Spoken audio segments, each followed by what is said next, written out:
Can you explain simply for us why pronouns are so important? I sure can. So when we in language, when we're referring to people or things, we're using pronouns. Can you pass the butter? It's over there. Can you tell her I called? Right? She's busy. Whatever it is, right? So we're using pronouns to refer to people or things, and the reason why it becomes so important when we're thinking about gender inclusion is because pronouns in English and many other languages are gendered. So when you are using a pronoun to refer to somebody, you also have an opportunity to affirm who they are or not. And that's kind of the baseline of it, is that it's pronouns are, I would say, one of the easiest ways to show people that we're respecting them. Similarly, like if somebody told me that their name was Bob and I was like, you seem like a Joe to me, I'm going to call you Joe. Like that is not respectful. You just told me your name and I've chosen for whatever reason to call you a different name.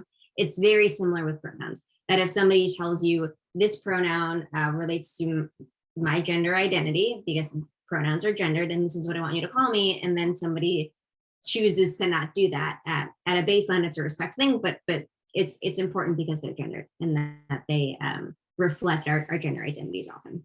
Yeah, and that's another part of it, is gender expression. So whilst I might look like a cisgendered female, our sex is what we're given at birth, but our gender and how we express it is very different.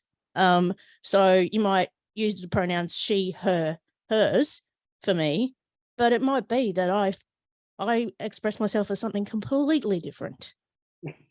Yeah, absolutely.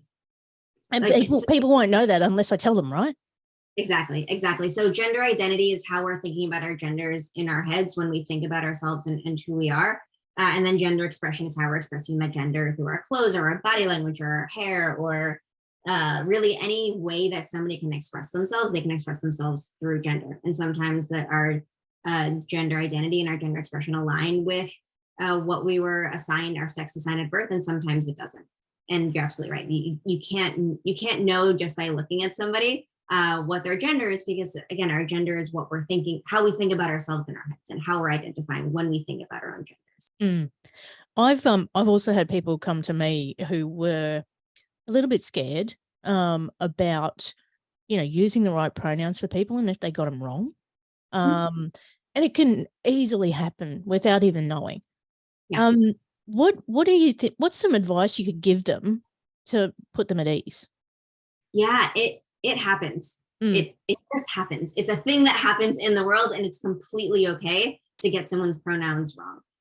If you intentionally do it multiple times, then we fall into the disrespectful category. But as I mentioned, because we are getting all these messages about gender, you might assume someone's gender, and you might assume someone's pronouns, and you might assume wrong. And if they correct you and they say, actually, no, my pronouns are he, my pronouns are they, whatever it is, you can just quickly apologize. Oh, I'm so sorry, he, and then you continue on with your conversation.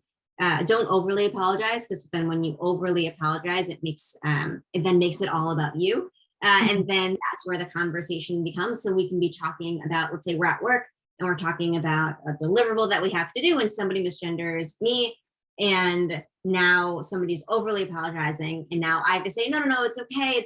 And now we've spent 10 minutes talking about pronouns instead of the deliverable that our whole meeting was about, and now it's derailed.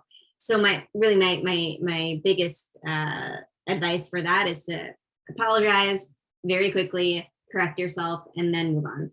And if you find yourself repeatedly thinking about somebody's wrong pronouns, I suggest that you practice when they're not in the room. So whenever you can say it out loud, you can, whenever you're thinking about them, make sure that you're using the right pronoun.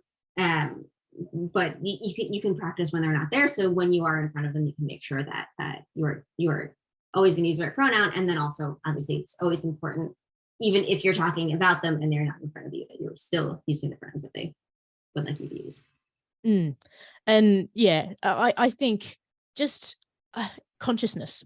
I think a lot of inclusiveness is about consciousness. It's just thinking before you open your mouth.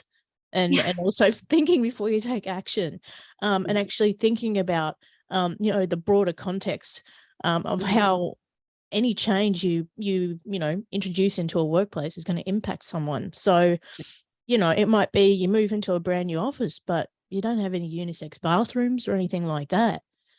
What impact is that going to have on someone who's not, completely comfortable with their gender expression and needs to have their own safe space? And, as a leader, you may not see that, you might not understand it because they might not want to tell you.